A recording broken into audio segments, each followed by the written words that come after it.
Swakhato Bhagavata Dhammo Dhammang Namasami Supatipanno Bhagavato Sāvaka Saṅgho Saṅghang Namami.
Namo tassa bhagavato arahato samma sambuddhassa. Namo tassa bhagavato arahato samma sambuddhassa. Namo tassa bhagavato arahato samma sambuddhassa. Buddhang dhammang sanghang namasami. So this afternoon, I'd like to offer some reflections. We have practiced together and traveled together and done a few activities together in the 3 days that passed, lie behind us. And we have Luang Liem, Luang Chandi with us, and they'll come in a few minutes, like in around 6 o'clock, so then we can pay respects and take leave of them. But right now, I thought it is good to give a little bit of a Dhamma teaching on the topic, which I think we have outlined for today, following in the footsteps of the Buddha. And this is, of course, a very promising title. I wish we could all really follow in the footsteps of the Buddha wholeheartedly with all our effort and be real followers of the Buddha in the utmost sense that we accomplish our practice in many ways, as the Buddha outlined, to see oneself in the light of the Dhamma rather than in terms of atta, oneself, or to see the constant change of things happening, rather than to assume some permanent entity or assumptions about what we think is, and we don't see how things actually are transforming all the time. And then, of course, the teachings about realizing the causes of suffering and overcoming the causes of suffering so that we reach liberation from suffering. That would be the ultimate following in the footsteps of the Buddha. And all of us have some background in meditation. And I think there's some people maybe haven't seen so often, but most of us are the regular Dhamma Rama group, and have done a lot of formal meditation, and also we have heard a lot of teachings around the particular style of the various, teachers in the forest tradition, and we're backed up with a solid foundation in Vipassana through many retreats and courses by Goenkaji. And so we are basically not new. And even those who are slightly new, you probably have quite a good idea about the Buddha as a historic person living in India 2,600 years ago, and still having huge impact on many people around the world. But what it means to actually practice in the footsteps of the Buddha, apart from that, it is a high aspiration. We have to constantly make clear for ourselves and constantly recollect. This is my main wish, is that we keep the connection to Buddha, Dhamma, Sangha through a sense of having them as a recollection in our minds when we do things, when we practice meditation, or when we do worldly things. So in the sense, following the footsteps of the Buddha is not a temporary thing that we do while we're here, and then we go, or like while we are in a course or on a weekend retreat, but like it's something that like really touches our whole life. And I believe that sooner or later we can accomplish many aspects and bring them into the framework of the life according to how the Buddha would have like advised us to live. So have Venerable Mahapanyuji translate.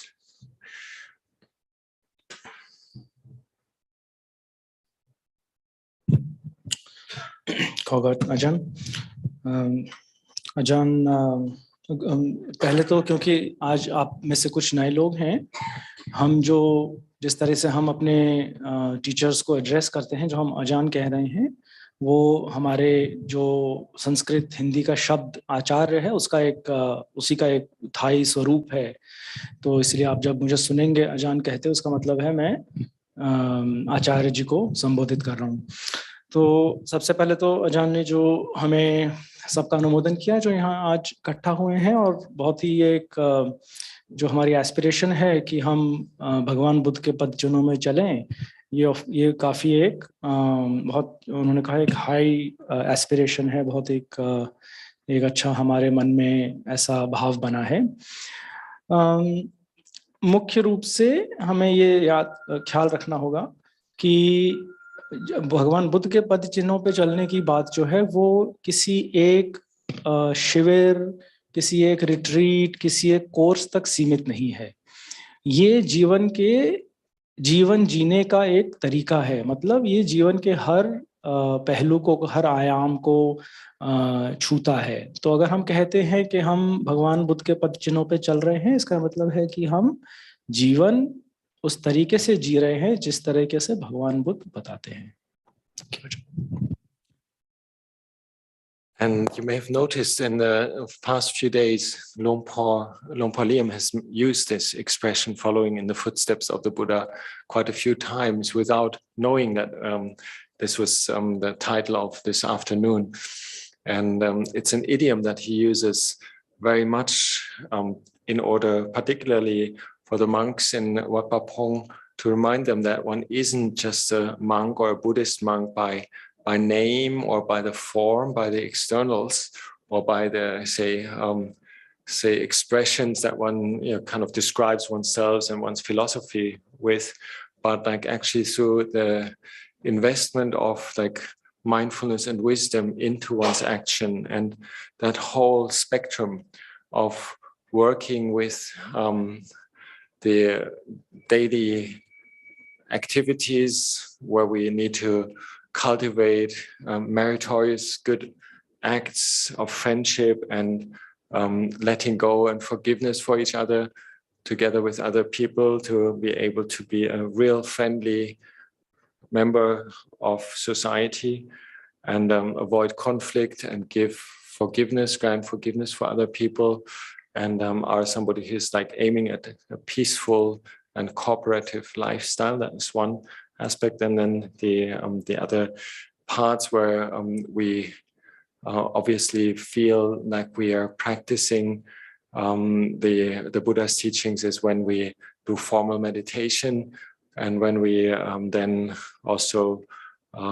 say work with mindfulness and wisdom, that it becomes a practice where we actually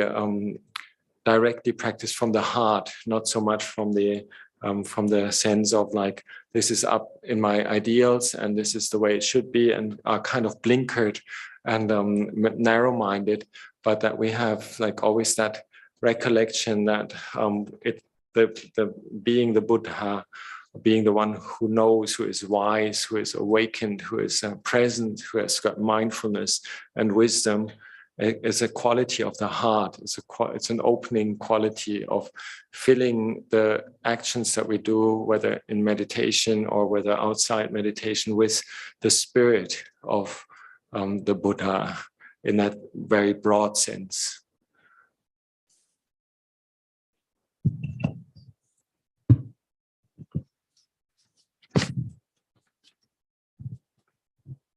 तो आगे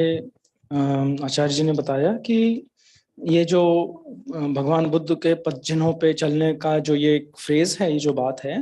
ये असल में लुम्पुर Liam भी कई बार कहते हैं, और आप लोगों ने पिछले कुछ दिनों में सुना होगा, उन्होंने इसका कई बार इस्तेमाल किया था। तो हम जो वाट पापोंग के सारे भिक्षु हैं, हमें वो इसी तरीके से सिखाते हैं कि जो भगवान बुद्ध का मार्ग है, या जो बुद्धिस्ट हैं, या जो भिक्षु हैं, वो केवल जो बाहरी आवरण है, जो बाहरी फॉर्म है, वो केवल उस तक सीमित नहीं है, या केवल वो नहीं है, बल्कि भगवान बुद्ध के पद चिन्हों पे चलने का मतलब कि हम सती और पन्या, स्मृति और प्रज्ञा के आधार पे अपना जीवन जिए। ये आयाम क्या है, ये अभी आचार्य जी हमें बताएंगे। तो इसका मतलब है कि हमारी सारी जो रोजमर्रा की गतिविधियां हैं, जिस तरह से हम जीवन व्यापन करते हैं, जो हम घर में हो चाहे आजीविका के लिए हो, ये सारी हमारी गतिविधियां जो हैं वो इन फैक्टर से, इन आयामों से प्रभावित होती हैं। इन आयामों के माध्यम से हमारी डेली गतिविधियां होती हैं, स्मृति के माध्यम से और प्रज्ञा के माध्यम से। तो जब हम ऐसे जीते हैं, तो हम कोशिश करते हैं कि हम ऐसी चीजें करें जिससे कि जो कि शुभ हो, जिससे कि पुण्य हो, जिससे कि हम दूसरों को और लोगों को हमारे जीवन में जो हैं उनसे हम किसी तरह के की कॉन्फ्लिक्ट में ना आए, उनसे सामंजस्य बना के काम कर सकें। तो ये एक सबसे बड़ा आयाम भगवान बुद्ध के पद चिन्हों पे चलने का ये है। और फिर उसका एक जुड़ा हुआ आयाम जो अजान ने फॉर्मल मेडिटेशन का बताया, मतलब जो हम फॉर्मली बैठ के ध्यान करते हैं या साधना करते हैं, उसमें उन्होंने उसकी शुरुआत करते हुए उन्होंने कहा कि ये हमारे हार्ट से, प्रैक्टिस फ्रॉम द हार्ट का जो इन्होंने फ्रेज यूज किया, ये हमारे मन से, हमारे दिल से हम इसको अप्रोच करें, और हमारे मन में, हमारे जहन में ये एक लगातार ये बात बनी रहे कि हम भगवान बुद्ध के पद चिन्हों पे चल रहे हैं, और ये मेरे हार्ट की, मेरे मन की एक क्वालिटी है। मैं अपने मन में बुद्धत्व का भाव जगाने की कोशिश कर रहा या कर रही हूँ। So just recollecting what Luang Liem has been talking about in the last few days, usually I believe he comes from this very down-to-earth idea of like really doing good actions with the heart, and being able to say have loving kindness, being friendly, and say harmonious, forgiving, and also doing our Buddhist practices with that same spirit. For example, when we come together and like we did in Adibadri, the area where we intend to start a monastery, it's like he sometimes downplays like the external causes. Somebody asks him, why did you come together? For example, the TV interview would ask him like this, and he would say, because coming together is a harmonious thing. He wouldn't say we come here in order to found a monastery, like you're not going by the external thing. Or similarly, like in occasions of like Buddhist ceremonies, he would always emphasize like the spirit of coming together, or it's already the result. When you come together, you feel something. It's a sense of harmony and a sense of widening one's own perspective, and basically supports mindfulness, wisdom, and loving kindness and goodness in people. And similarly, it may well be like he wants to downplay. I mean, I don't know exactly, of course, what Luang Por intends to say, but this is like my guess. He many times downplays the externals. For example, in Thailand, there's a culture of doing meritorious deeds, offering things for the sake of gaining merit, which from the spirit is not the point. The point is to develop one's heart, to let go and practice generosity, and practice like have a common say receptacle for the good deeds, for example the Sangha. And it's not about I want to gain merit, or I want to kind of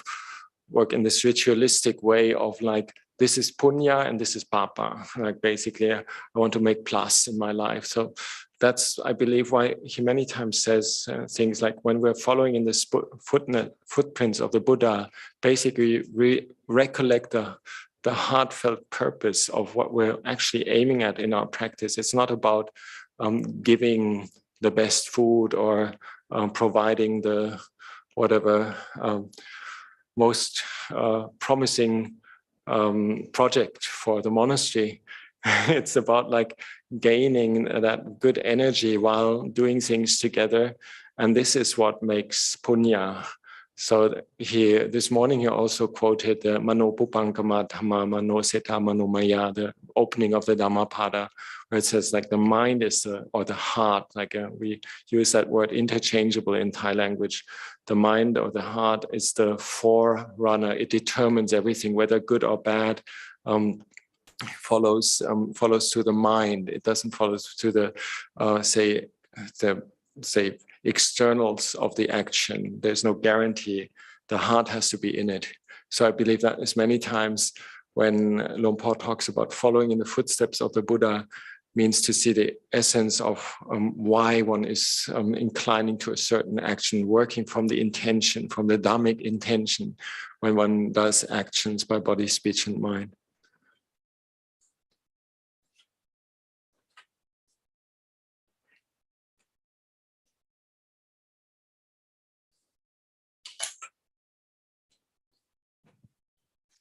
आगे आचार्य जी ने अभी भी जैसे लुंग पोर Liem हमें सिखाते हैं, उसी का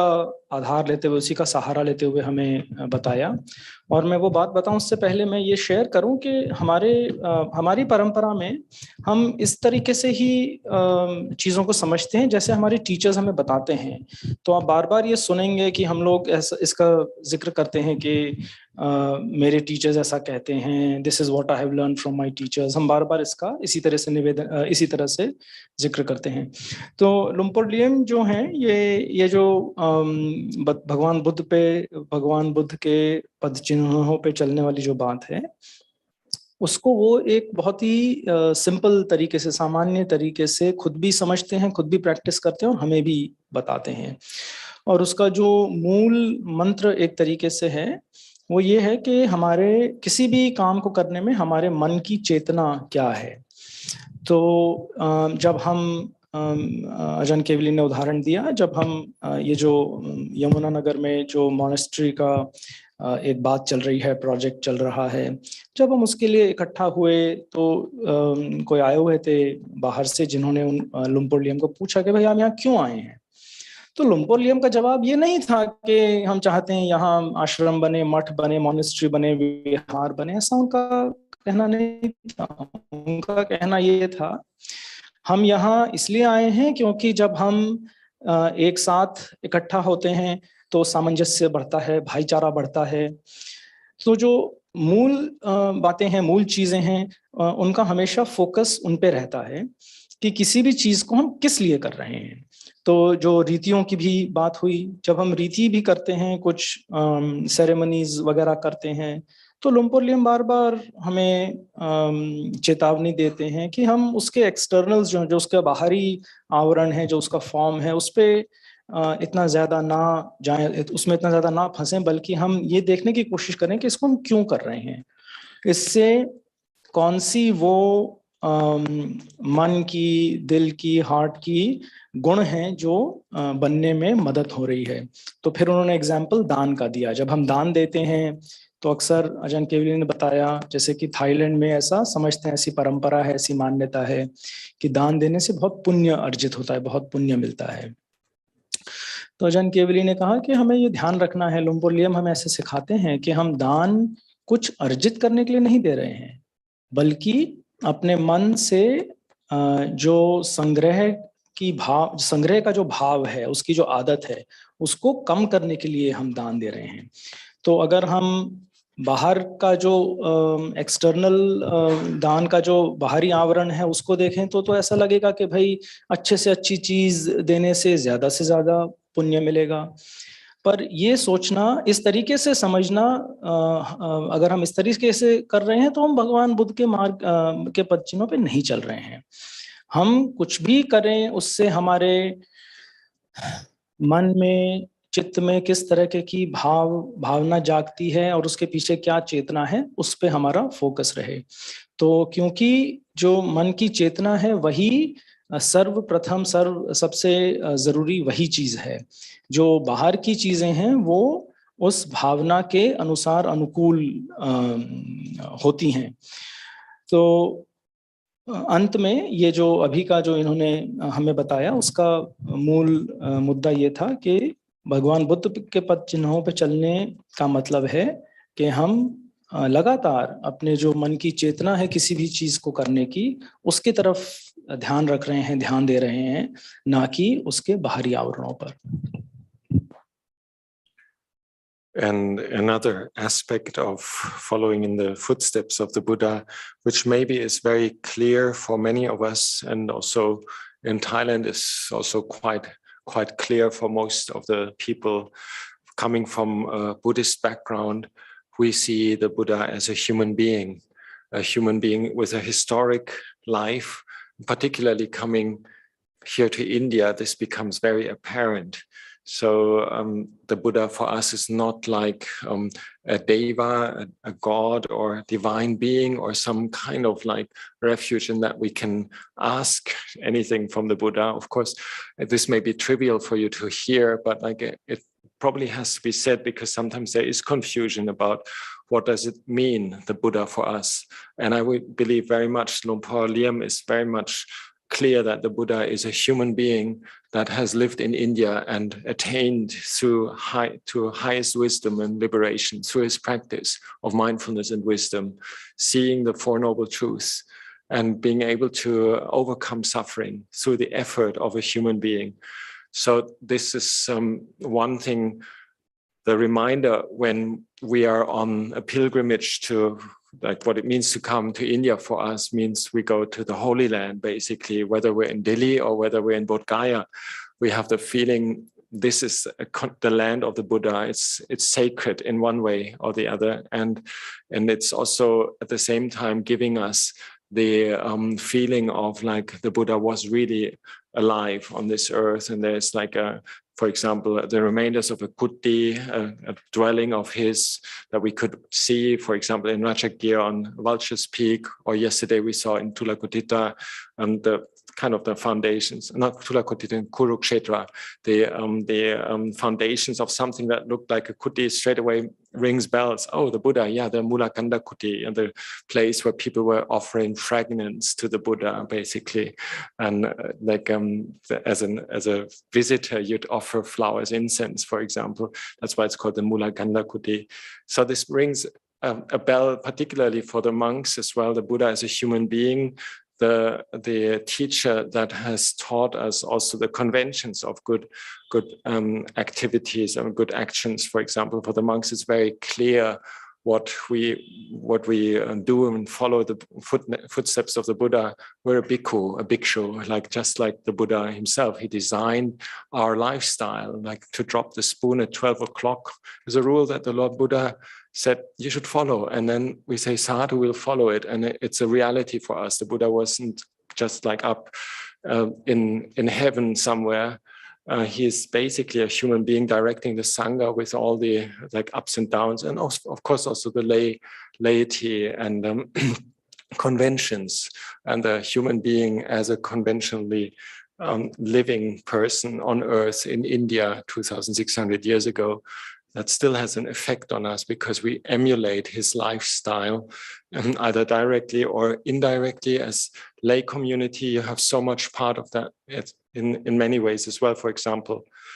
taking the precepts, we take the words how the Buddha put the precepts. He didn't say thou shalt not kill. He said, I undertake the training of to refrain from killing living beings. So it's in there is already a lot of the philosophy or the Dhamma of the Buddha, say, to undertake the training sikha, for example. It's just gives me goosebumps to think about the Buddha as a teacher and a human being. It says, I want you to train yourself, educate yourself, and use these tools for it. So this becomes apparent when we come to India. We relate to the Pali language or the Hindi language, which I'm discovering has got a lot of similar sounding words. So it's kind of inspiring and fun to see. It's not some metaphysical entity in that sense that we refer to when we refer to the Buddha, but we can also walk in the footsteps, really using the training of the Buddha as a teacher. And the teacher is a real human being. He's lived on this planet, in this country, basically. And we can still see the remainders of the tools that he has left. Of course, we can have the whole Dhamma as the teaching as a tool directly, but it means something to see physically the places where the Buddha has been. So I think that's important to know, particularly for people coming from Thailand. Discovering the Buddha as an historic entity means a confirmation of the feeling I'm a follower of a certain teacher who gives us a training to emulate.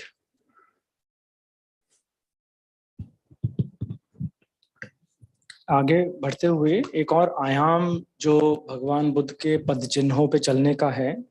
वो अजान केवली ने हमें बताया। वो ये है कि जिनको हम भगवान बुद्ध कहते हैं, वो एक बिल्कुल सामान्य मानव थे, एक सामान्य आदमी थे जो कि ऐतिहासिक भारत में रहे हैं। वो कोई अलौकिक शक्ति, कोई दैवीय शक्ति नहीं थे। तो हम ये समझते हैं और हमें इस बात से प्रोत्साहन मिलता है कि और भगवान बुद्ध ने हमें इसी तरह से सिखाया कि अगर एक सामान्य मानव, एक सामान्य व्यक्ति इस तरीके से दुखों का अंत कर सकता है, तो ये कोई भी कर सकता है, हम में से कोई भी इसको कर सकता है। तो भगवान बुद्ध के पद चिन्हों पे चलने का एक बहुत महत्वपूर्ण आयाम ये है कि हम किसी दैवीय शक्ति से कोई वरदान या ऐसा कुछ नहीं मांग रहे हैं, बल्कि हम प्रोत्साहन ले रहे हैं इस बात से कि इतिहास में, पास्ट में किसी ने ऐसा किया और मैं अगर उस व्यक्ति के बताए रास्ते पे चलूंगा तो मेरे जीवन में भी उसी प्रकार की सुख, शांति और दुखों से मुक्ति आने की संभावना है जैसा कि उस व्यक्ति के जीवन में आई। और इस संबंध में अजन केवली ने और हमें बताया कि जब ये लोग थाईलैंड से आते हैं यहाँ पे, तो उनको बहुत हर्ष होता है उन जगहों पे जाके जहाँ पे कि हम समझते हैं कि भगवान बुद्ध खुद रहे थे। जैसे कि राजगीर में उनकी एक कुटी की जो नींव है वो भी बची हुई है, उनका जहाँ वो रहते थे उसकी कुछ अवशेष हैं। तो इन जगहों पे जाने से बहुत हर्ष तो होता ही है, लेकिन ये समझ भी आता है भाई ये एक सामान्य व्यक्ति था और हम भी उसी तरीके से अगर आगे बढ़ें तो हम भी वही चीजें प्राप्त कर सकते हैं। और इसके क्या क्या इसके वो हम कैसे करेंगे, तो इसके लिए जैसे भिक्षुओं के लिए हमारे कई सारे नियम होते हैं। तो इन नियमों का हम पालन करते हैं। इसी तरीके से गृहस्थों के लिए एक कई सारे सामाजिक सुझाव भगवान बुद्ध ने दिए। सामाजिक एक तरीके का ऐसा आप कहें तो बाउंड्री बना के दी जिसके अंदर हम अपना जीवन जिएं। और उसमें अजन केवली ने हमारा ध्यान दिलवाया कि जो शील जिनको हम कहते हैं, जो वो चीजें हैं जो हमें कोशिश करनी चाहिए कि हमसे वो ना हो, उन शीलों का अजन केवली ने कहा एक बहुत महत्वपूर्ण आयाम ये है कि वो इस तरीके से नहीं कहे जा रहे कि ये करना गलत है, इसको करने से पाप लगेगा, ऐसे नहीं कह रहे हैं, बल्कि ऐसा कह रहे हैं कि मैं अपने आप को जो पाली शब्द सिक्खा पदंग है, मैं अपने आप को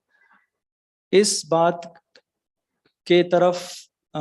इस बात की कोशिश करूंगा, इस बात की शिक्षा ग्रहण करने की कोशिश करूंगा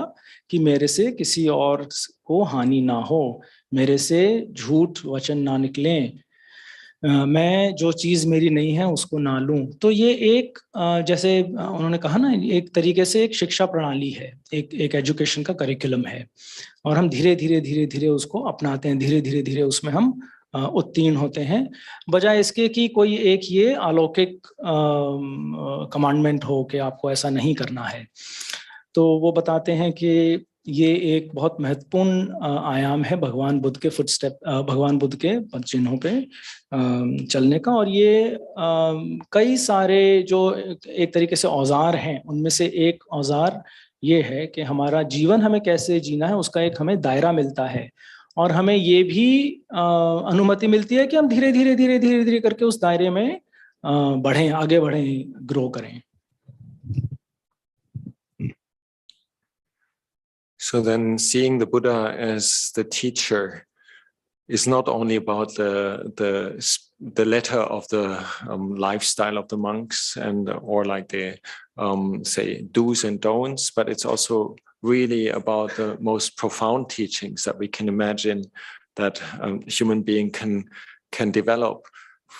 We know the Dhamma of the Buddha is very, very universal and is very accessible even to people of other faiths and other nations, for example, which is one of the situations I'm in all the time, having people from all over the world come to meditation, to practice Dhamma, and benefit very much from that aspect of the Dhamma, that it's actually a very universal description of what life is about, how suffering is created, what are the, say, raw materials of like the happiness and suffering in everybody's life. So when we talk about training in the Buddha's footstep, we also are very clear about the teachings of the Buddha, not only in terms of the historic conventions or the relative truths of like what we say, find ourselves in a tradition or so, but also we know that the core teachings of the Buddha are universal truths, and following in the footsteps of the Buddha sometimes means that we remind ourselves of these very universal aspects of our foremost human teacher. That is like made out of flesh and blood, basically, of the 32 parts of the body, just like everybody else. but he's had this insight quality and has formulated the teachings, the Dhamma, for us in a very accessible, broad way that actually from all kinds of walks of life, you can actually access the Dhamma. And so we have the Dhamma and the Buddha, basically the Dhamma in the very broad sense as the teachings about the Four Noble Truths and the three characteristics as universal qualities of life, basically. They are always accessible for every human being. And we have that reassurance that like a single human being realizes these universal truths, so everybody else can train himself, herself in the realization of these truths. Similarly, this is where it hinges straight away to the practice that we are able to rise up to that potential of having the realizations of the Dhamma by our human nature as well. So, and if we think about, okay, the Buddha as a historic person and then the Buddha as the teacher of the universal truths, or the human being that has been realized, he has realized the universal truths, then we can see how those two are intertwined. Like, for example, if you see, when the Buddha says, you see the Buddha, you see the Dhamma, you see the Dhamma, you see the Buddha. Yo mang pasati, so dhammang pasati. Yo dhammang pasati, so mang pasati. Whoever sees the Buddha sees the Dhamma. Whoever sees the Dhamma sees the Buddha. So it's not just a historic person. It's a historic person that has realized these universal truths. So this is also important when Luang Por talks about following the footsteps of the Buddha. It's also about, again, the potential for realization of the Four Noble Truths and the three characteristics to understand what causes suffering. And this is directly where it brings us to the practice again, and that, say, metaphysical, if you want to say, like the aspect of a supreme teacher who's realized the ultimate truth. But we keep our feet on the ground. We walk the training path of the Buddha, and we use the tools that he gave us. But it opens up this potential to realizing the similarly as the Buddha did the Dhamma. And this is also really important to bring that back into the practice when we meditate, when we become stale, repetitive in the practice mechanically, to realize we're doing this in the name of the Buddha, in the name of the fully awakened human being that lived here and was able to walk this path ahead of us and shares his insight with us, gives us the tools to realize by ourselves. So this is also very much the spirit of what I believe Luang Por, Liem, and other teachers talk about when they say you're walking in the footsteps of the Buddha. You're not just walking in the footsteps of anybody, it's the Buddha. So.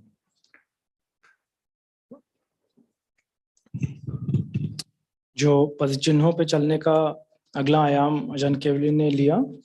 वो जो भगवान बुद्ध की जो शिक्षा है उसका एक जो ऐसा आयाम है जो कि समय के साथ बदलता नहीं है और जो कि सभी के लिए लागू होता है। ये जो इसका आयाम है, इसको अजन केवली ने अब उठाया है, इसके बारे में उन्होंने बात की है।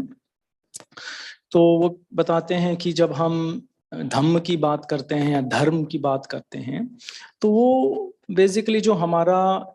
एक्सपीरियंस है, उसका जो स्वरूप है, वो उसकी बात हो रही है, जिसको कि हम अपने जो हमारा जो थेरावाडा ट्रेडिशन है या जो बुद्धिस्ट ट्रेडिशन है, उसको हम 4 आर्य सत्य और 3 लक्षणों में अजन केवली ने उसको संक्षिप्त में रखा। तो जब हम कोशिश करते हैं समझें कि क्या टीचिंग है, वो 4 आर्य सत्य और 3 लक्षणों में हम उसको समराइज कर सकते हैं। और अब इसका क्या तात्पर्य है? इसका तात्पर्य ये है कि जो जैसा कि उन्होंने पिछली अपने डिस्क्रिप्शन में बताया था कि एक सामान्य ऐतिहासिक व्यक्ति ने इन चीज़ों को एक्सप्लोर किया और इन चीज़ों के माध्यम से उन्होंने दुखों का अंत पाया। और वो क्या चीजें हैं? वो ये चीजें हैं, 4 आर्य सत्य, 3 लक्षण। तो जो बुद्धत्व है और जो धर्म है वो अलग नहीं है एक दूसरे से। और उन्होंने, अजन केवली ने हमें एक पाली की कुछ लाइंस भी बताई जिनका सार ये है कि जो बुद्ध को जानता है वो धर्म को जानता है, जो धर्म को जानता है वो बुद्ध को जानता है। मतलब कि जो टूल्स हैं जब हम उनको लगाते हैं तो हम धीरे धीरे जो नेचर, हमारे एक्सपीरियंस का स्वभाव है वो सामने आता है। और ये हम में से कोई भी कर सकता है, इसमें कोई बहुत स्पेशल क्वालिटीज, अलग चीज़ें, इसकी कोई ज़रूरत नहीं है। तो अजन केवली हमें ये याद दिलाते हैं कि जब हम सोटू से साधना कर रहे हैं या ध्यान कर रहे हैं, जब उस अगर हम शिथिल हो जाते हैं या मन में कुछ पुरानापन जैसा आ जाता है, तो हम अपने आप को याद करवाएं कि ये हम कर क्यों रहे हैं, ये हम क्या कर रहे हैं। और उस संदर्भ में लुम्पुर लियम कहते हैं कि भाई हम भगवान बुद्ध के पद चिन्हों पे चल रहे हैं। किसी सामान्य व्यक्ति जो कि अपने डिफाइलमेंट्स के साथ ही जीता रहा, उसके पद चिन्हों पे नहीं चल रहे हैं। हम एक बहुत ही स्पेशल यूनिक व्यक्ति के पद चिन्हों पे चल रहे हैं। So this afternoon, Luang was talking with one of the lay visitors, and I noticed that he actually slipped while translating. You noticed a few of the things like on the wayside. He was slipping from talking about the Buddha to the what we call in Thailand the Kruba Ajahns, like the old teachers, like our monks that we revere. Like it could be Luang Pu Man, it could be Ajahn Chah, or like it could be like even Burmese teachers or so, like that sense of like. I noticed like that actually for Luang Por, there is a sense of lineage, not in the sense of like you have a certain privilege because you're disciple of a certain lineage or so, but in the sense of like the quality of realizing the Dhamma has not only been realized by the Buddha, and it's not a theoretical assumption that every human being can awaken to the same truths. It's also a practical thing that we see in the noble enlightened beings that have already practiced according to following the footsteps of the Buddha, the Arya Savakas, for example. Okay, historically, it's Venerable Sariputta, Venerable Mahamoggallana, Ananda, the Asiti Mahasavakas, like 80 special beings that, again, we can have the historic connection, but it also extends to this present day that we feel there is like an example with well-practiced human beings around. So it's the Buddha, the Dhamma, and the Sangha as like the present day, luckily present day proof that you can still realize, like as a human being, you can still realize the full Dhamma in the same way as like the Savakas of old. So this transfer through the centuries, through the ages, through practice and through the fruits of the practice for individual human beings is the third recollection, the Buddha, Dhamma, and the Sangha. And this is another confirmation for us that it is really worthy of trying to emulate the lifestyle of those that have practiced well. Like we sometimes recite it in our morning and evening recitations. We try to emulate the practices of those that tread in the footsteps of the Buddha. Take those as an example. I realized this afternoon, like talking about the Buddha as the great son of India that has basically found the Dhamma and expounded it. Historically, Luang Por slipped into making the bridge to the Kruba Ajahns, which is our name in Thai language of saying our revered elder monks who we believe have realized the Dhamma just like the Buddha did. So that's another thing that makes us feel not lonely when we want to tread in the footsteps of the Buddha. We have like a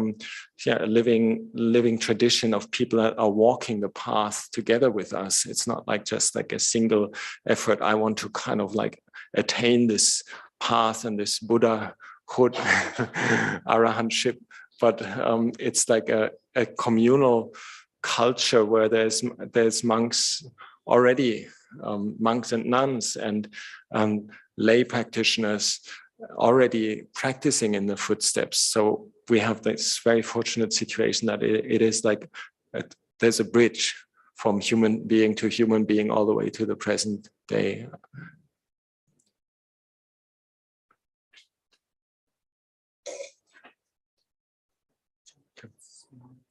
Yes, I'll wrap it up soon.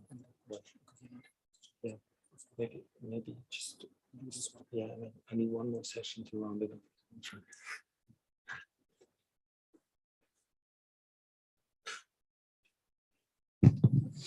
जो अगला आयाम अजान केवली ने बताया, और आप में से जो लोग परिचित हैं जिस तरह से हमारा जो डॉक्ट्रिनल फ्रेमवर्क है, तो उन्होंने बुद्ध की बात की, धम्म की बात की, और अब वो संघ की बात की तरफ आ रहे हैं। तो उन्होंने बताया कि आज दोपहर में लुम्पोर किन्हीं एक उपासक के साथ कोई जो उनसे व्यक्तिगत प्रश्न करने आया था, उनसे बात कर रहे थे। तो हालांकि उन्होंने बात शुरू की बुद्ध की, और अजान केवली ने नोटिस किया कि वो शायद एक्सीडेंटली ही जो हमारे सीनियर टीचर्स हैं, जिनको हम क्रूबा अजान कहते हैं, जिसका कि मतलब है आदरणीय आचार्य एक तरीके से। तो वो भगवान बुद्ध की बात करते करते फिर हमारे कुछ जो सीनियर आचार्य हैं उनकी बात करने लग गए। तो अजान केवली को बहुत एक तरीके से दिलचस्प लगा कि एक्चुअली देखा जाए तो जो बुद्धत्व उस ऐतिहासिक सिद्धार्थ गौतम ने हासिल किया था, उसकी परंपरा एक तरीके से बिना टूटे अब तक चलती आ रही है। तो आज भी हमारे बीच ऐसे लोग हैं जिन्होंने इस मार्ग पे चल के अपने चित्त की वही शुद्धि हासिल की है जो कि ऐतिहासिक सिद्धार्थ गौतम ने की थी। और ये संघ का आयाम है। और आखिर में अजान केवली ने बताया कि संघ का जो आयाम है वो भिक्षु हैं, उसमें जो फीमेल मोनास्टिक्स हैं वो हैं, उसमें गृहस्थ हैं, मेल फीमेल दोनों। तो ये आयाम जो तीसरा आयाम है वो हमें कॉन्फिडेंस इस बात का देता है कि ये बुद्धत्व एक्चुअली अभी भी संभव है। ऐसे लोग हमारे बीच हैं, ऐसे लोग रहे हैं हमारे बीच जिन्होंने की इस तरह की चित्त की शुद्धि हासिल की है। जो कोई भी सामान्य मनुष्य अगर वो उस तरह का एफर्ट लगाए तो वो इन विकारों को ओवरकम करके बुद्धत्व तक पहुंच सकता है। तो एक तरीके से एक तरीके से ये एक ब्रिज है, एक पुल है, जो आखिरी बात उन्होंने की, एक पुल है जो ऐतिहासिक बुद्ध थे उनसे लेके आज तक। So I would like to say one more aspect which is important. I feel for the relationship of practicing in the footsteps of the Buddha, which is especially linked to the way we meditate. Because when we, like in our tradition, many times we use the meditation word buddho when we are breathing, just to emphasize that we're not just breathing, but we're breathing in that conscious awareness of the mind of a Buddha. Like we try to awaken and try to be having mindfulness and wisdom with every breath. And this is a very common reminder of our ajahns. Luang Liem, many of our teachers said, if you meditate, basically it's about the quality of buddho, the universal quality of being able to realize the awakening in with every breath. And many times we do meditation exercises in a very mechanical, stale way, and we kind of count the hours, count the breaths or whatever, and get lost in a certain meditation ritual. And then our ajahns would then remind us, look, when you meditate Buddho, because the Buddha means the awakened one, the one who is present, awake, and has got this realization, the energy of seeing the noble truths. This is all packed into the quality of the Buddha. And Luang Liem a few times mentioned the human potential of mindfulness and wisdom, the human potential of the Dhamma in everybody. And this is when we practice, we try to remind ourselves that we're not just practicing like a sportsman, woman, just doing the exercises, but we fill them again with the spirit of awakening. This is very important for our practice to nourish it, so it doesn't become ritualistic.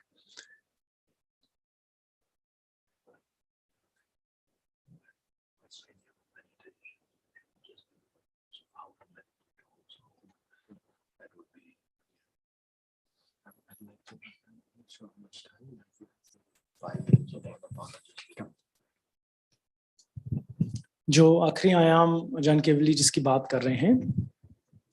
जब हम पद चिन्हों पे चलने की बात करते हैं, वो ये है कि हम जब जिस चीज को भी हम साधना समझते हैं, जिस चीज को भी हम ध्यान समझते हैं, जब हम वो करते हैं तो हमारे टीचर्स हमें बार बार इस बात की तरफ सतर्क करते हैं कि वो कोई एक मैकेनिकल प्रक्रिया ना हो जाए, वो केवल एक कोई रीति रिवाज ना हो जाए, बल्कि वो बार बार हमें जो गुण हैं बुद्धत्व के, उसकी तरफ हमें बार बार हमें उस तरफ अलर्ट करे। तो मूल रूप से जब हम साधना या ध्यान कर रहे हैं तो हमारी कोशिश ये है कि वो जो भी अलग अलग इतने सारे गुण हैं जिनका कि उल्लेख कुछ गुणों का उल्लेख अजान केवली ने किया, वो चित्त में किस हद तक बन रहे हैं, कैसे बन रहे हैं, जो मैं ये प्रक्रिया कर रहा हूँ वो भी किस हद तक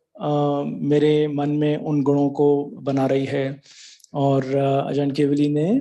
जो दोबारा से माइंडफुलनेस और विजडम, सती और पन्या, या जो अगर हम हिंदी में कहें स्मृति और प्रज्ञा की बात की, तो वो दो तुरंत जो औजार उन्होंने हमें बताए वो स्मृति और प्रज्ञा के हैं। और स्मृति मतलब हम याद रखें, याद क्या रखें कि अभी मन में क्या चल रहा है, और उस माध्यम से जो चेतना की बात उन्होंने की थी शुरू में, उस तरफ उसके लिए हमें थोड़ा सा एक टूल मिल जाता है कि हम चेतना की तरफ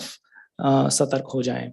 और जो प्रज्ञा का आयाम है वो आयाम यह है, एक बार हम सतर्क हो गए कि मेरे मन में इस तरह की चेतना जागी है, तो क्या अब इस चेतना को मुझे आगे बढ़ाना है, क्या मुझे इसको कार्यान्वित करना है, क्या मुझे इस पे एक्शन लेना है। तो ये दो औजारों का हल्का सा अजान केवली ने हमें इसमें इंट्रोड्यूस किया। So I've just been asked to say a few words about how we actually meditate, because some of us may not be familiar. So try to just outline it and leave it for everybody to say then practice and try in his own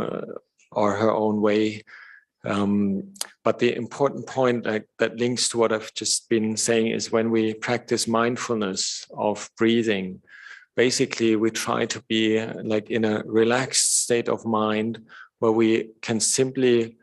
be with the awareness of everything that is going on around us. And we reduce the activities that we do by sitting still. We basically sit upright in a stable position and let the breath flow freely without any judgment or directive. It should be like this or that. We just simply observe like the minimal function of what our body does when we just sit still. Basically, is breathing, and so we use the breath as the object of our awareness, because like all kinds of other things, they may be coming and going, but we have got this little anchor of rhythm that flows naturally without anybody needing it to order it or tell it what to do. We just sit in the back seat and be the observer, be the knower of the breath, and be the Buddho. Buddho means the one who knows, and being like practicing to have in a very simple task a full awareness of the process that is taking place when we're actually not adding anything to what we want to do, what we feel like or so, but we just simply sit back and watch. And this is very intuitive in one way or the other, but sometimes we need a little bit reminder and need to tell ourselves, no, don't think about the future, don't think about the past, think about what's happening right now, exactly the breath. Whether you watch the breath at the nose or at the abdomen going up and down, or you have another way of feeling the breath, experiencing the breath, doesn't matter. You can use, sometimes like the body doesn't really become apparent anymore and you feel the whole body is breathing, but you're still with the flow of the breath and you're still with the natural rhythm of in and out, and the experience of just simply knowing this whole experience of I believe you know the expression, the Bana, Anapanasati, or prana, like the life force flowing through the body in an unmanipulated way, and us just simply watching it. This is the quality that we try to develop, the quality of unnegotiated awareness, like simply watching a simple thing that is happening in our body, the breath. And this is like underlined by, in our tradition, we use the meditation word to say Bud on each in-breath and Ho on the out-breath while we're breathing. This is just a little marker in one way to like, let us have a little bit of more of an anchor, like in order to see like what's actually happening. And it can also be a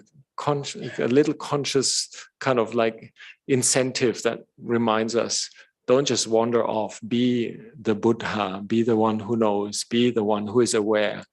Don't wander off in the past, the future. Don't think anything. Just basically watch, let the thing happen by yourself. And you're the observer. You're the one who observes, who is awake, aware, and realizes the things that are happening without any change, without any manipulation, without any will invested, just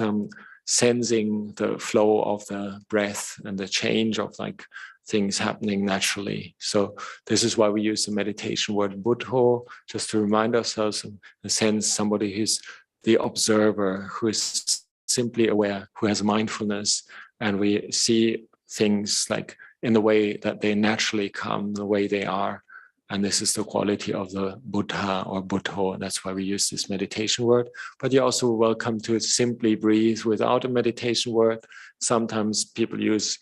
like techniques of counting, or it's fine as long as we just simply are in the position of like watching, observing, sitting in the back seat, letting some like the breath come in and out, and we just realize, oh, breathing. That's perfectly all right. So this is all I want to say for now, because it's already 6 o'clock and we have invited Luang Por to come up. It's at 6. He may be a little politely a bit late, and asked Mahapanyoji to translate. And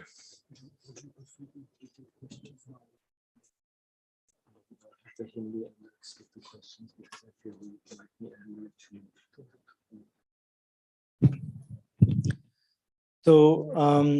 जो आखिरी का भी आखिरी आयाम, क्योंकि आखिरी तो मैंने कर दिया था पिछली बार, तो आखिरी का भी जो आखिरी आयाम अजान केवली ने अभी हमें बताया, वो ये क्योंकि उनको रिक्वेस्ट किया गया कि आप हमें प्रैक्टिकली बताइए कि करना क्या है. तो उनका हमें कहना ये था, और हमारी परंपरा में बार बार ये बात आती है। मैं भी शुरू में सोचा करता था भाई ये तो सब ठीक है, पर करना क्या है। तो उन्होंने हमें ये बताया कि ये जो अब वो जो हमें डिस्क्राइब करेंगे, ये हम अलग अलग तरीकों से अपने समय में, अपने जीवन में कोशिश करके देखें, और देखें कि हमारे लिए इनमें से क्या चीज काम करती है, हमारे लिए क्या कारगर है। तो उदाहरण तो जो मूल मूल मुद्दा क्या है, मूल मुद्दा बुद्धत्व है। और वो क्या है कि चीजें जैसी उत्पन्न हो रही हैं हम उसको उस तरीके से देख पाएं, उनमें अपने आप को इन्वॉल्व किए बिना। ये कर पाने के लिए हमारी परंपरा में एक जो ट्रिक हमारे टीचर्स ने यूज किया और हमें सिखाया है, वो जो बुद्ध शब्द है उसको उन्होंने दो हिस्सों में तोड़ दिया है, बुद्ध और धो। तो किया ये जाता है कि इस शब्द को हम एक तरीके से एक हुक की तरह, या एक, जैसे अजान केवली ने शब्द यूज किया, एंकर की तरह इस्तेमाल करते हैं। कि जो हमारा, जो हम सामान्य भाषा में कहते हैं मन को हम इस हुक पे लगा देते हैं। एक बार हमने मन को इस हुक पे लगा दिया तो जो चीजें उत्पन्न हो रही हैं वो उनके साथ भागता नहीं है, या ये संभव है कि वो उनके साथ ना भागे। तो एक बहुत जो बेसिक सामान्य जो मेडिटेशन की रीत है, वो सांस जो है हमारी, उसको हम इस हुक की तरह यूज करें। तो जो हमारी, जो भी शब्द यूज करना है, मन या अटेंशन, उसको हमने अपने सांस पे लगा दिया। और ये करने के बाद एक दर्शक की तरह, एक दृष्टा भाव से जो जो जो जो जो जो चीजें उत्पन्न हो रही हैं मन में, जो जो विचार आ रहे हैं, जो आइडियाज आ रहे हैं, उनको हम एक तरीके से दूर से, पीछे से बैठ के देख पा रहे हैं, उनमें इन्वॉल्व हुए बिना। यही हुक का काम जो मैंने पहले बताया, वो जो ये बुद्धो शब्द है उसको भी हम कर सकते हैं। तो हम लोगों को कई बार ऐसे सिखाया जाता है कि आप जो अंदर जा रही है सांस, उस पे मन में बुद्ध बोलिए, और जा रही है उस पे धो बोलिए। सो बुद्ध धो। तो जो अटेंशन है या मन है, एक तरीके से वो उस पे हुक्ड है। और जो चीजें उठ रही हैं मन में, उसमें फिर हम इन्वॉल्व ना हो इसकी कोशिश करें साथ ही साथ। तो पास्ट के ख्याल आएंगे, आगे के प्लान्स आएंगे, उनमें इन्वॉल्व हुए बगैर हम जो जिसको हम कहते हैं हमारा मेडिटेशन ऑब्जेक्ट, जो अजान केवली ने फ्रेज यूज किया, उसमें हम अपने मन को लगा दें। जब हम वो करते हैं तो जो बुद्धत्व के गुण हैं, सतर्कता, खास करके सतर्कता, वो गुण हमारे अंदर जागृत होने लगते हैं। सतर्कता उसी के प्रति जो पहले अजान केवली ने बात की थी, जो हमारी चेतनाएं हैं, जो अलग अलग अलग अलग अलग चीजें मन में उठ रही हैं। तो इस तरीके से जब हम साधना करते हैं, ध्यान करते हैं, तो ये धीरे धीरे संभव हो पाता है कि जो मन के कंटेंट्स हैं उनसे हम थोड़ी दूरी बनाएं। उन्होंने एक बात और कही कि ये बहुत इम्पोर्टेंट नहीं है कि अगर हम सांस का सहारा ले रहे हैं एक हुक की तरह, एक एंकर की तरह, तो ये बहुत इम्पोर्टेंट ये नहीं है कि हम उसको शरीर के किस भाग में ऑब्जर्व कर रहे हैं। उसको हम जहाँ भी सहजता से ऑब्जर्व कर सकें उसको हम करें। मूल बात इसमें सहजता की है कि वो प्रक्रिया जो है वो सहज हो, और ये इतना सिग्निफिकेंट नहीं है कि उसको हम कहाँ कर रहे हैं। उन्होंने ये भी बताया कि उदाहरण के तौर पे कई लोग सांसों को गिनते हैं, वो भी उनके लिए एक तरीका होता है अपने मन को एक एंकर देने का। तो ये संक्षिप्त में अजान केवली ने हमारे लिए कहा। और अब हमारे जो लुम्पुर लियम, जो हमारी परंपरा के अभी सर्वश्रेष्ठ सीनियर आचार्य हैं, वो अब हमें ज्वाइन करेंगे और लुम्पुर जंदी जो भी काफ़ी एक सीनियर आचार्य हैं वो भी हमारे बीच आएंगे और एक छोटा सा सेरेमनी है, शायद अनीश जी आपको इसके बारे में बताएंगे।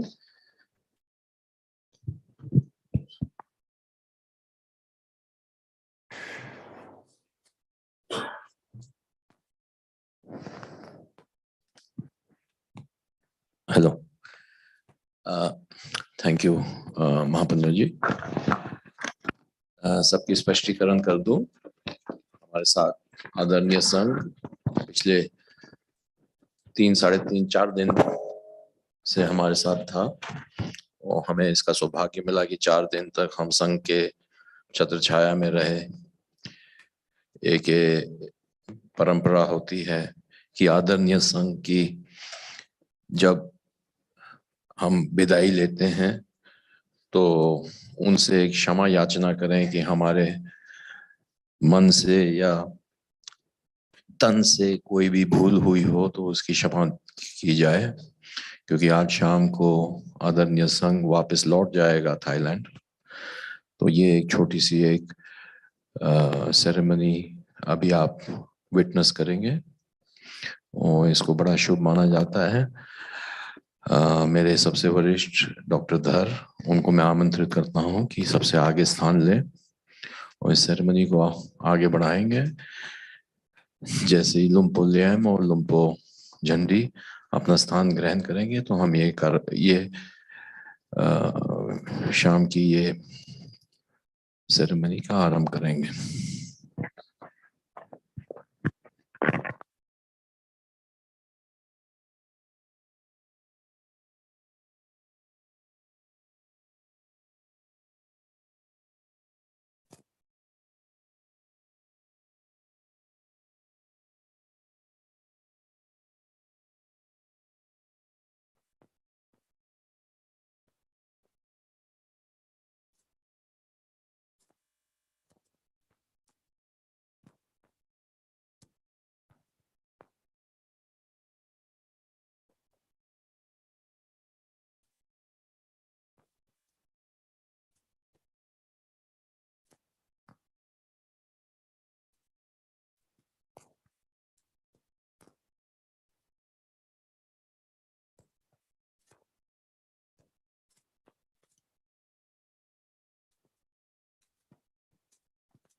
नमो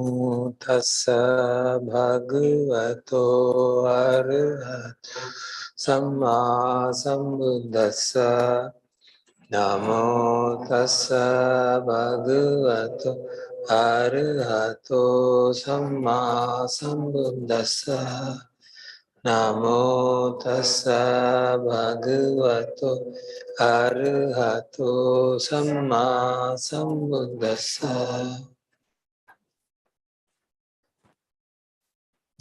महाथेरेन पमादेन द्वारतयेन कथं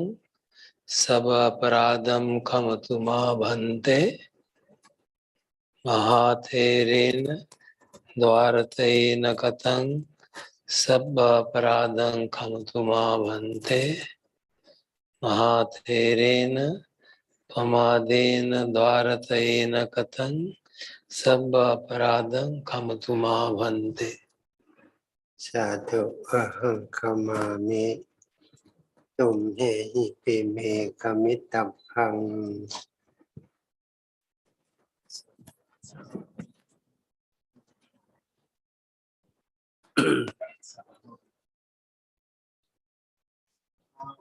ओम भन्ते। चित्तं मनितं तुमं क्षिपा मे वसविसतो सप्पे पुरेन्तु संगप्पा चन्तो पुनरासो यथा मनीषो तिरासो यथा सप्पीतियो विवत्सन्तो सप्पलोको विनश्यतो माते पट्वन्तरायो सुखीतिकायुको पपिवाธนาสีเลสนิจังมุทาปัจจายโนจัตตาโลธรรมวัฏันติอายุวันโนสุขังพลังกายกรรมวจีกรรมมโนกรรมกรรมใดที่พวกท่านทั้งหลายได้ประมาทด้วยกายด้วยวาจาและจิตใจทำให้โหสิกรรมนำเสียสิ่งโทษขอจงอย่าได้เป็นบาปเป็นกรรมซึ่งกันและกันเลยกายกรรมวจีกรรมมโนกรรมบุญกุศลใดที่พวกท่านทั้งหลายได้เจริญบำเพ็ญอาตมาขออนุโมทนาในบุญกุศลนั้นกายกรรมวจีกรรมมโนกรรมบุญกุศลอันใดที่อาตมาได้เจริญภาคเพียรมาแล้วด้วยกายวาจาจิตมาคงทิศส่วนกุศลขอพวกท่านทั้งหลายจงเจริญงอกงามไพบูลย์ในธรรมคำสอนขององค์สมเด็จพระสัมมาสัมพุทธเจ้าจงเป็นผู้ถึงพร้อมด้วยศีลสมาธิปัญญามีพระนามัยปราศจากโรคภัยทุกท่านทุกคนเทินวันเตสาสา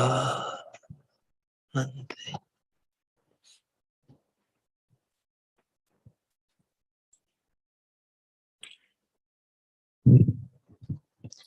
Maybe quickly translate the ceremony of asking for forgiveness. Dr. Dar has spoken the words of asking for forgiveness for anything that we may have done through body, speech, and mind, through the three doors, dvarata, yena katang, and through our negligence. May the teacher please forgive us. And Luang Por said, I forgive you, may you also forgive me. And then the answer from your side is Kamama Pante. We also forgive you. And then Luang Por gave his blessing, saying by body, speech, and mind, whatever unwholesome actions you may have committed towards Luang Por and the Sangha, we wholeheartedly don't hold it against you, and so that there won't be any unwholesome karma between us. And the word is ahosi karma, like neutral, that the karma between us may be neutral through our forgiveness. And by body, speech, and mind, whatever unwholesome actions he or the Sangha may have done, may you also be so kind to forgive us so that there will be ahosi karma, neutral karma between us. And by body, speech, and mind, whatever wholesome actions Luang Por has done and you have done, he would like to wholeheartedly express his appreciation and his rejoicing in your goodness, and also share the merit of his actions by body, speech, and mind with you, so that it be a support for you on the path to freedom from suffering, so that you may be fulfilled with sila, samadhi, panya, and have good health, happiness, and strength in the practice following the footsteps of the Lord Buddha.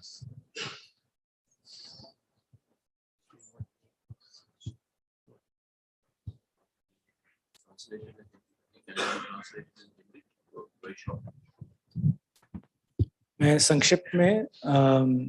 थोड़ा बता दूं, ये actually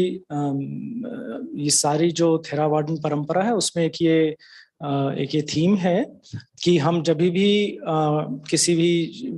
स्थिति में साथ आते हैं और फिर जब हम अलग होते हैं तो हम एक दूसरे से, एक तरीके से सामान्य भाषा में कहें तो एक दूसरे से माफी मांगते हैं। और तो इसको अभी हमने फॉर्मली यहाँ किया। धर साहब ने सभी जो गृहस्थ हैं उनकी तरफ से लुम्पुर लियम को कहा कि अगर हमसे मन वचन या कर्म से किसी भी तरह के का कोई गलती हुई हो तो आप हमें माफ करें। तो लुम्पुर लियम ने कहा, जवाब दिया कि हाँ मैं आपको माफ करता हूं और आप भी मुझे माफ करें अगर मुझसे आपकी तरफ कुछ भी ऐसा हुआ हो जिससे कि आपको ठेस पहुंची हो। और फिर उसके आगे जो पाली का सारा प्रकरण है उसका सार ये है जो जान केवली ने बताया कि इसका मकसद ये है कि हम जब अलग होते हैं तो कुछ भी इस इंटरेक्शन से कोई भी कर्म पैदा ना हो, कोई भी ऐसी चीज पैदा ना हो जो कि हमारे मन में बनी रहे, ऐसा हुआ था, ठीक नहीं था, वगैरह वगैरह। इस तरह से उसको हम बिल्कुल साफ कर दें, क्लियर कर दें। और फिर उसका जो दूसरा आयाम है वो एफर्मेटिव आयाम है, मतलब कि आपने जो भी चीज़ें की जिससे कि मुझे अच्छा लगा, जो कि मेरे लिए लाभकारी था, उसका मैं अनुमोदन करता हूँ, उसको मैं सेलिब्रेट करता हूँ। तो हमने नेगेटिव को कुछ हद तक हटाने की, खत्म करने की कोशिश की और हमने पॉजिटिव को एनहांस किया। तो एक तरीके से सामान्य रूप में हम ये जो फॉरगिवनेस सेरेमनी है उसको इस तरीके से समझ सकते हैं।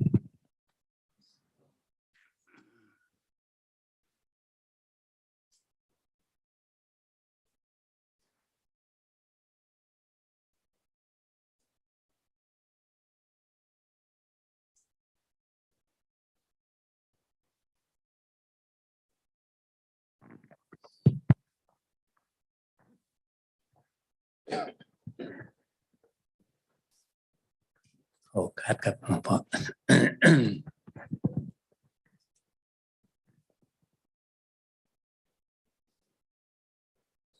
ก็เจริญพรศรัทธาญาติโยมทุกท่านวันนี้ก่อนที่จะได้ไปตามเหตุตามปัจจัยก็ขอแสดงความยินดีกับศรัทธาญาติโยมทุกท่านที่เราได้รับความเมตตาจากพระเดชพระคุณหลวงพ่อที่ท่านได้เมตตามาโปรดพวกเราถือว่าเป็นมงคลอันยิ่งพระเดชพระคุณหลวงพ่อพูดถึงอายุไขก็มากพอสมควรเลข8แล้วนี่ก็ถือว่าท่านมาได้นี่ก็ถือว่าเป็นความเมตตาอย่างสูงสุดก็ถือว่าเป็นมงคลด้วยอาตมาก็เกือบไม่ได้มาเหมือนกันเกิดอุบัติเหตุนิดหน่อยโชคดีว่ามันไม่เป็นอะไรมากแต่ก็ต้องฟื้นฟูพอสมควรเหมือนกันได้มาแล้วก็เท่ากับมาแสดงความยินดีหรืออนุโมทนาในกิจกรรมที่ญาติโยมได้ร่วมแรงร่วมใจกันทำมาโดยตลอดอาตมาก็ติดตามข่าวอยู่เหมือนกันแหละก็เห็นความมั่นคงดีอย่างคุณโยมดร.ดาเนี่ยก็เป็นกำลังสำคัญแล้วก็เสมอต้นเสมอปลายในการยืนหยัดหรือยืนยงในการนำพวกเราทั้งหลายไปในทิศทางที่ดีหรือว่าทิศทางของธรรมะซึ่งในชีวิตของเรานั้นมันไม่มีอะไรที่จะยิ่งไปกว่าสิ่งที่เรากำลังดำเนินหรือทำกันอยู่นี้ก็คือการแสวงหาธรรมหรือเรียกว่าการปฏิบัติธรรมเพื่อนำตนไปสู่จุดมุ่งหมายที่แท้จริงหรืออันสูงสุดโดยเฉพาะที่เราเห็นกันล้วนแต่เป็นผู้ที่สูงวัยส่วนมากซึ่งเป็นวัยที่จะเรียกว่ามันเหมาะแก่การที่จะปฏิบัติธรรมหรือเจริญธรรมะเพราะจะเห็นได้ง่ายกว่าในสมัยนุ่นน้อยที่อาตมาก็เคยผ่านมา มันเห็นได้ยากนะเพราะว่าสิ่งที่ปรากฏนั้นมันไม่ค่อยปรากฏชัดนะแต่พออายุมากขึ้นเนี่ยโยมลองดูตัวเองถามตนเองก็ได้นะหรือไม่ถามมันก็บอกเราเองนะมันตอบให้เราเห็นเนี่ยสังขารร่างกายนี้เมื่อวันที่24ที่พระเดชพระคุณหลวงพ่อท่านให้โอวาทธรรมยังจำได้แล้วมันมีขาขึ้นขาลงใช่ไหมเนี่ยขาขึ้นนั่นก็คือตอนหนุ่มตอนน้อยเนี่ยมันเหมือนขาขึ้นแต่จริงๆมันก็เสื่อมนั่นแหละแต่มันเหมือนสปริงที่มันเร่งขึ้นแต่ถึงที่สุดมันก็เป็นขาลงถ้าขึ้นภูเขาก็เรียกว่าตอนมีกำลังดีก็ขึ้นไปได้นะแต่ขาลงตอนนี้เราเป็นขาลงนะขาลงนี่อันตรายกว่าขาขึ้นนะมันมีโอกาสที่จะกลิ้งลงภูเขาเมื่อไหร่ก็ได้นะแต่ขาลงจำเป็นต้องมีเครื่องยึดเหนี่ยวเครื่องยึดเหนี่ยวคือหรือเครื่องค้ำยันนะถ้าเป็นไตราวไตอะไรนี่ก็ต้องมีราวจับไตสะพานมีราวจับก็เรียกว่าขาลงนี่สำคัญเนี่ยฉะนั้นอายุมากแล้วนี่ก็ชื่อว่าเป็นขาลงที่เหมือนพระเดชพระคุณหลวงพ่อท่านบอกเนี่ยขาลงต้องหาไม้ค้ำยันนะไม้เท้าเนี่ยค้ำยันถ้าไม่มีค้ำยันหัวมันจะขมำลงไปนะโอกาสที่จะขมำลงไปเยอะเนี่ยฉะนั้นสิ่งที่เกี่ยวข้องกับจิตใจโดยตรงเนี่ยทุกสิ่งทุกอย่างเราทำมามากแล้วเนี่ยแต่เราอาจจะไม่ได้ถามตนเองว่าสิ่งที่เราจะได้จริงๆเนี่ยคืออะไรเนี่ยนี่ธรรมะของพระเดชพระคุณหลวงปู่ชาหรือหลวงพ่อชาเนี่ยมีเรื่องหนึ่งว่าบ้านที่แท้จริงเนี่ยก็ถ้าว่าท่านจะถามว่าเรามีบ้านที่แท้จริงหรือยังเนี่ยบ้านข้างนอกเราคงมีทุกคนนะมีทุกคนหลังเล็กหลังใหญ่ก็ต้องมีแต่เป็นบ้านที่แท้จริงไหมก็ไม่เนี่ยเป็นบ้านชั่วคราวชั่วคราวเดี๋ยวเราก็จากมันไปหรือบางทีมันจากเราไปก็ได้เนี่ยยังไม่ใช่บ้านที่แท้จริงบ้านอาศัยชั่วคราวของร่างกายเนี่ยบ้านที่แท้จริงคืออะไรเนี่ยนี่เรากำลังแสวงหากันอยู่บางคนก็ก่อสร้างเป็นรูปร่างขึ้นมาได้เป็นที่อาศัยแล้วก็มีเนี่ยบางคนก็เพิ่งเริ่มหาอุปกรณ์สัมภาระเพื่อจะมาสร้างบ้านที่แท้จริงก็คือการปฏิบัติธรรมการปฏิบัติธรรมก็คือหาที่พึ่งทางใจหรือบ้านที่แท้จริงทางด้านจิตใจเนี่ยหาความสงบหาความสุขสิ่งที่เรามีภายนอกเรียกว่าเป็นทรัพย์ภายนอกนะถามว่าดีไหมดีเพราะเป็นเครื่องอาศัยในการดำรงชีวิตใช้เป็นก็เกิดคุณประโยชน์ในการดำรงชีวิตแล้วก็สามารถนำโลกียทรัพย์มาต่อยอดหรือพัฒนาเอาอริยทรัพย์ได้ด้วยเรียกว่าโอกาสดีกว่ามากกว่าคนไม่มีเนี่ยในส่วนโลกียทรัพย์นี่ก็ถ้าเรามีปัญญาก็ใช้โลกียทรัพย์พัฒนาให้เกิดอริยทรัพย์ภายในจิตใจเนี่ยให้ยิ่งขึ้นไปได้นี่ก็เรียกว่า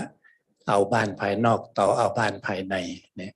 เรียกว่าเอาโลกียทรัพย์ต่อเอาอริยทรัพย์เนี่ยนี่บรรดาโยมกำลังทำกันเนี่ยอาตมาก็เชื่อว่าเป็นการสร้างอริยทรัพย์ภายในเนี่ยคือสร้างที่พึ่งทางใจพูดอย่างนี้ก็ได้เนี่ยถ้ามีที่พึ่งทางใจแล้วสบายเนี่ยสบายเนี่ยเมื่อเช้านี้มีลูกศิษย์เขาป่วยล่อแร่เข้า ICU เนี่ยสิ่งที่สะสมเพิ่งจะมาปรากฏเขาบอกมาว่ามันไม่รอดแล้วตอนแรกนะแต่พอมาถึงวาระสุดท้ายนึกถึงธรรมะที่สั่งสมจากครูบาอาจารย์จากพ่อแม่เนี่ยระดมเข้ามาช่วยเป็นกำลังใจเพราะว่าชีวิตอย่างไรเนี่ยมันก็อยู่ได้ไม่นานนะต้องไปแน่ๆเนี่ยในตอนนั้นไม่ได้เอาอะไรเอาแต่เหมือนที่อาจารย์เคียวรีท่านบอกเมื่อกี้เนี่ยที่เทศนะอาตมาก็ดูอยู่นะเราให้เอาพุทโธใช่ไหมพุทโธ เป็นที่พึ่งทางใจลมหายใจเข้าลมหายใจออกนั้นเป็นที่พึ่งสุดท้ายนะพึ่งสุดท้ายหรือจะแปลให้เกิดความรู้ที่เรียกว่าคือผู้รู้ที่ท่านก็บอกแล้วคือผู้รู้สร้างความรู้ให้เกิดขึ้นเราต้องอยู่กับผู้รู้ในขณะนั้นความรู้ตอนนี้มันจะแยกแยะออกระหว่างสิ่งที่จำเป็นหรือไม่จำเป็นสิ่งสำคัญหรือไม่สำคัญในการดำรงชีวิตหรือในการที่จะนำติดตัวไปเนี่ยตอนนั้นเราจะได้มาแยกแยะเอาในส่วนที่เป็นโลกียทรัพย์เราต่อเอาอริยทรัพย์แล้วเนี่ยเราก็ปล่อยส่วนที่เป็นโลกียทรัพย์ไปตามเหตุตามปัจจัยเนี่ยสิ่งที่เราได้จากโลกียทรัพย์ก็คืออริยทรัพย์คือหนุนให้เราได้เป็นผู้ปฏิบัติในพัฒนาตนเองนำไปสู่จุดมุ่งหมายที่แท้จริงเนี่ยคือความสุขหรือความสงบอันนี้คือจุดที่สำคัญนะและอาตมาที่บอกว่าก็ขอแสดงความยินดีและดีใจกับญาติโยมทุกท่านแล้วก็ขอให้ ยึดเอาพระธรรมหรือธรรมะเป็นที่พึ่งทางใจตลอดไปนี่เพราะที่พึ่งอื่นมันไม่มีแล้วเหมือนกับที่ท่านว่าเมื่อเราเข้าถึงพระรัตนตรัยเราจะมีคำหนึ่งว่า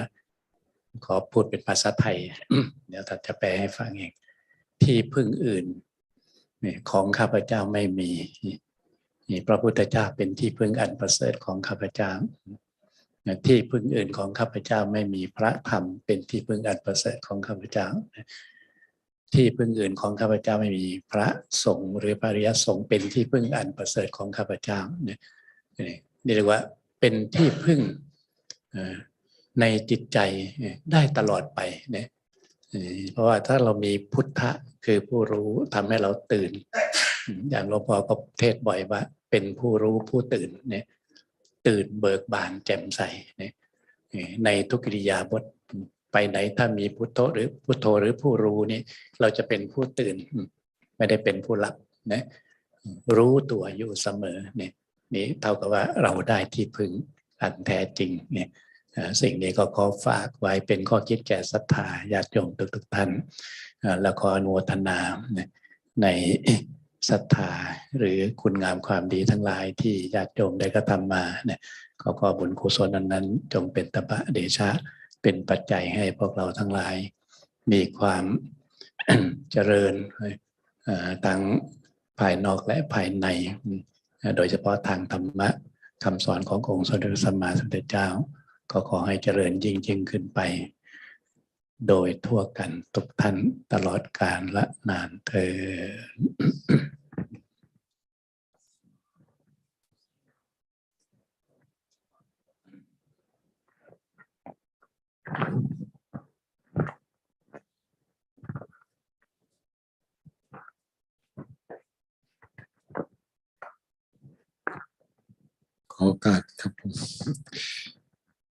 So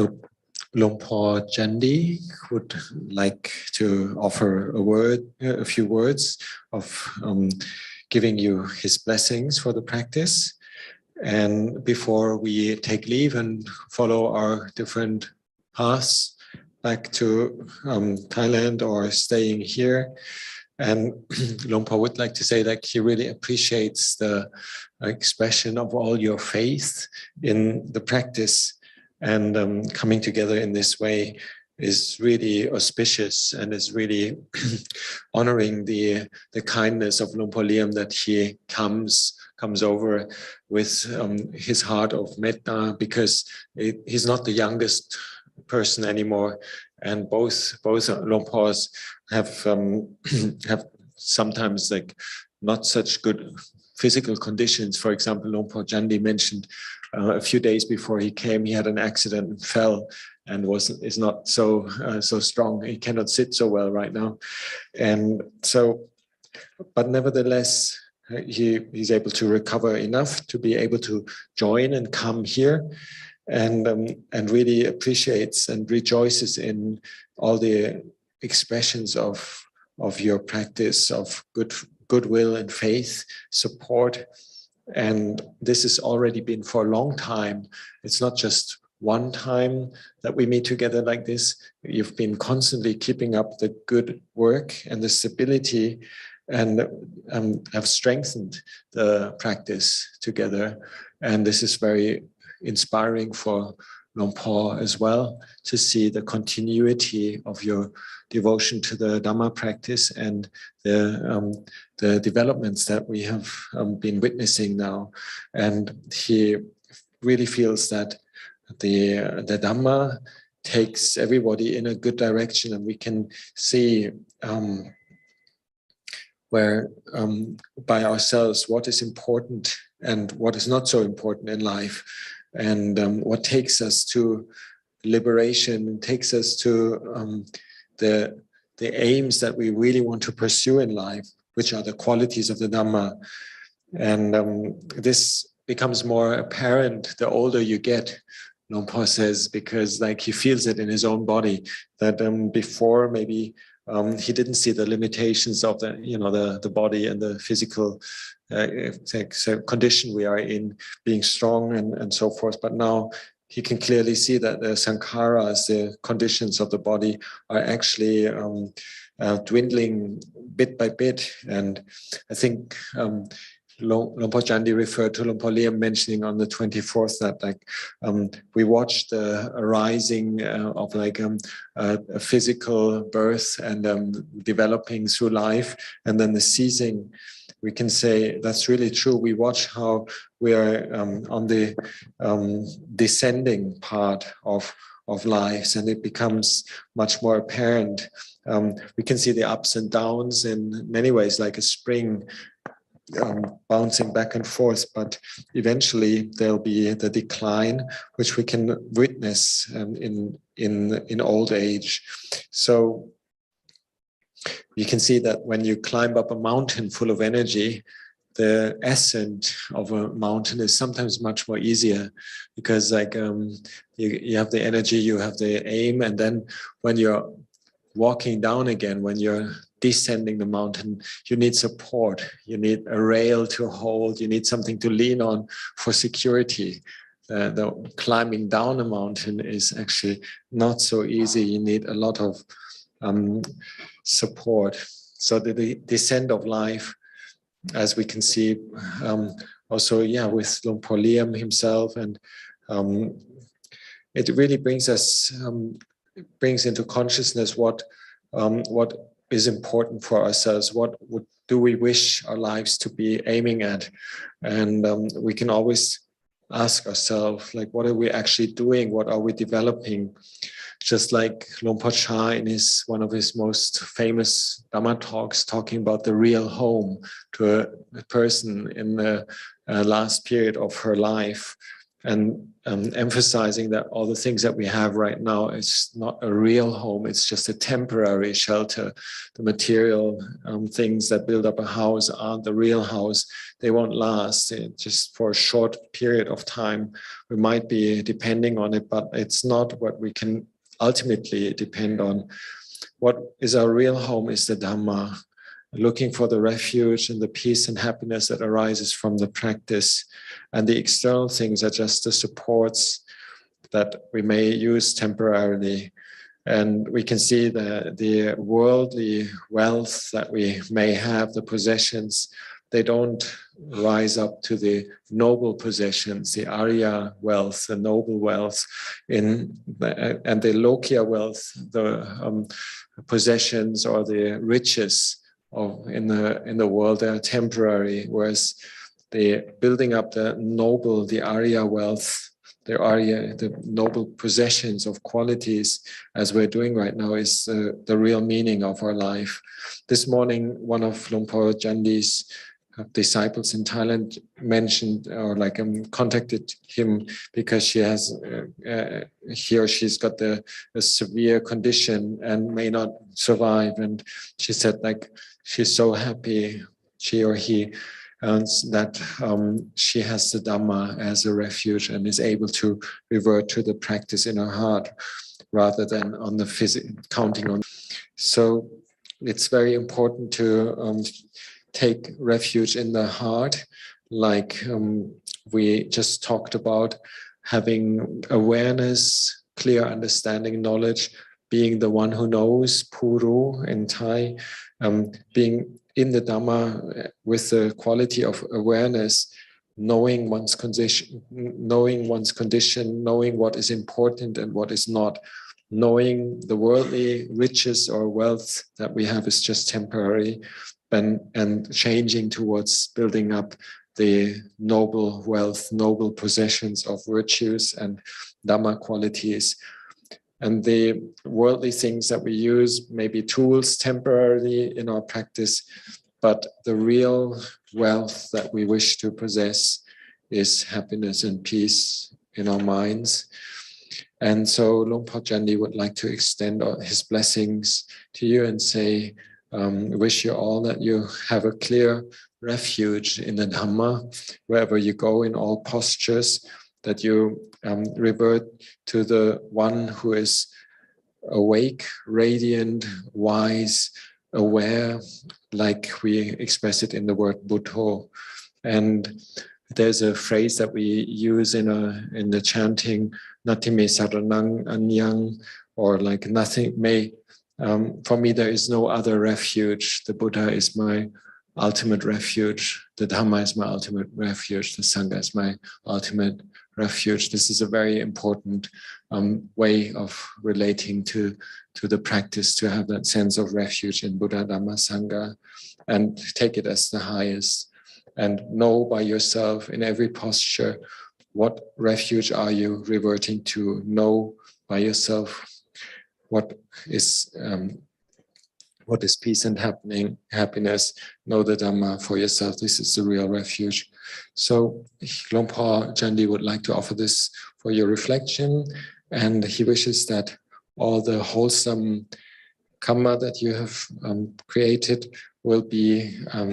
tappa, like will be a force, and teja, like can be energy, that and a cause and condition for your prosperity in the Dhamma externally and internally, and that all of you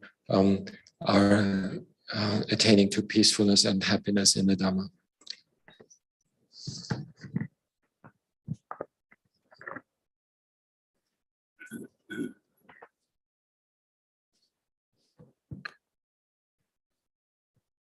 Probably a little,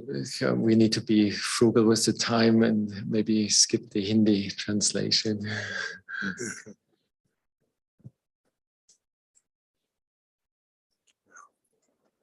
ให้ข้อคิดคติครั้งสุดท้ายที่พึ่งเราอาศัยอะไรเราพึ่งเขาพึ่งได้เมื่อเรียกขานตนพึ่งตนพึ่งได้ตลอดกาลพึ่งได้นานดีชั่วเราทำเอง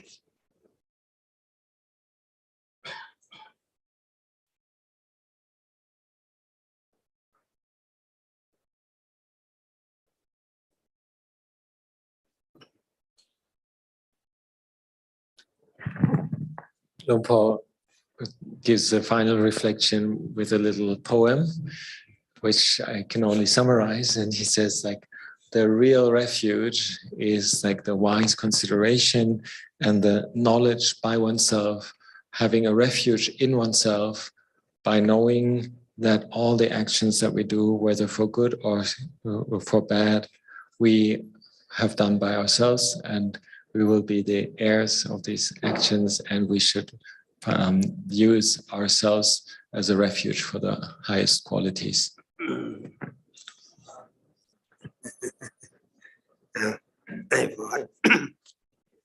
Chayanto Bodhiyamo Sakayanang Nantiwa Tano Hewa Tawang Vichayo Pohisaya Sujaya Mangkale Apala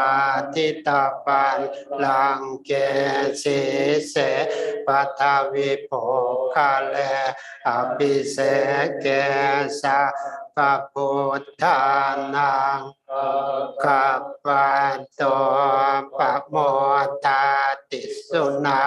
ปตังสุมังคลังสุปภาตังสุโหติตังสุกาโนสุโมโตจะสุเยตทังปลามัจจาและสุปตากินังกายกรรมกรรมังปัฏฐากินาปัฏฐากินังมโนกรรมปณิเตเตปัฏฐากิปัฏฐากินานิกัตตวะนาลาปันตาเตนปัฏฐากิเนงหายุวัตถโกตนาตะโกสิลิวัตถโก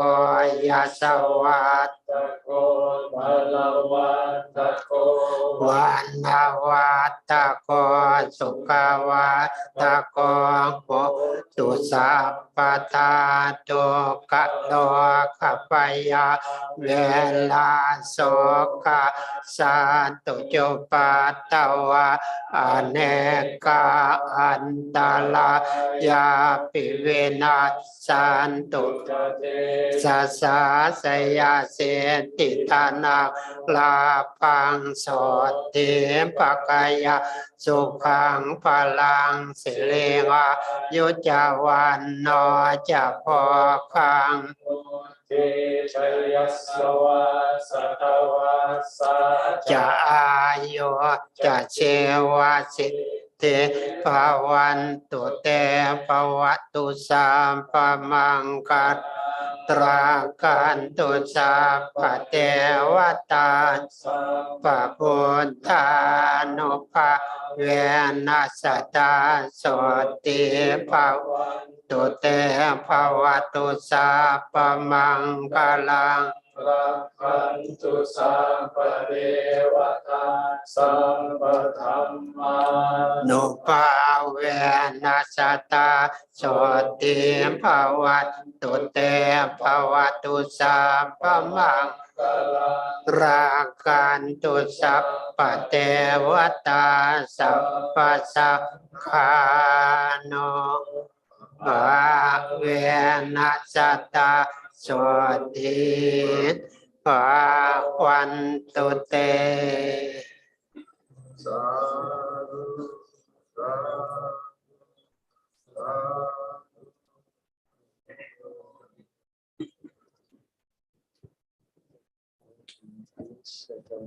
Our lay stewards have got some financial offerings to the come from our service.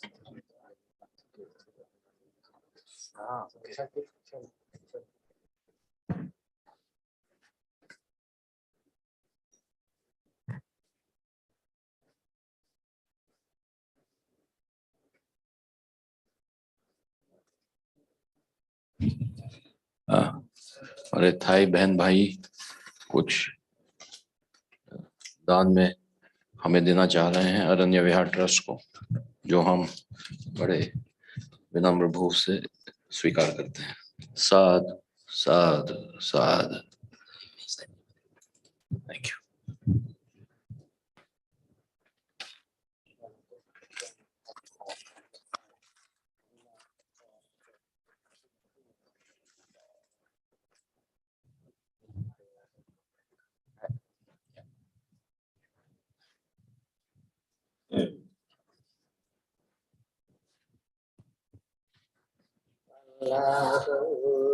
Samma Sambuddho Buddhang Bhagavantam Abhivademi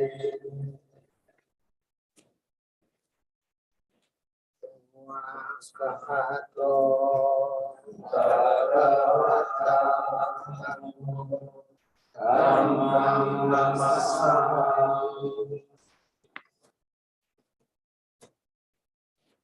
Pati panno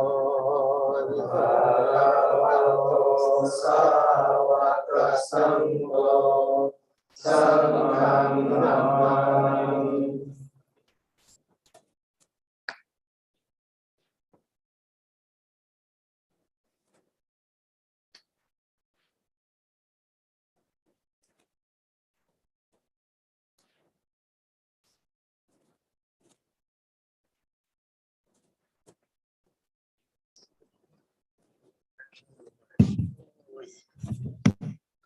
इस परंपरा में पहले संघ नमस्कार करेगा लुम्पो को, फिर हम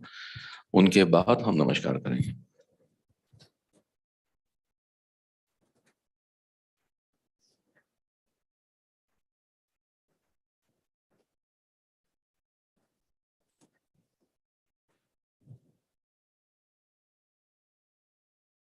अब हम सब साथ मिलके आदरणीय संघ को 3 बार नमस्कार करेंगे, सब मिलके।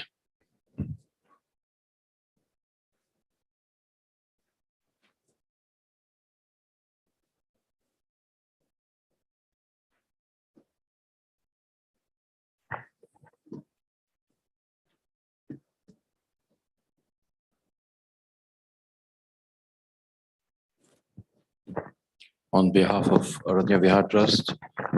we thank the Venerable Sangha for being with us for the last 4 days.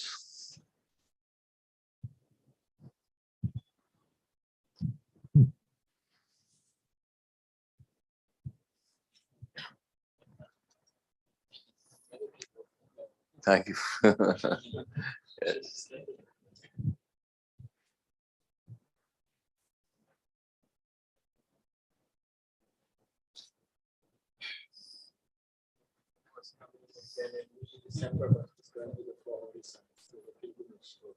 Please keep us informed. We come. Give us the opportunity.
सभी से निवेदन है, नीचे चाय और थोड़ी सी कोल्ड ड्रिंक्स का इंतजाम किया है, प्लीज ले लें।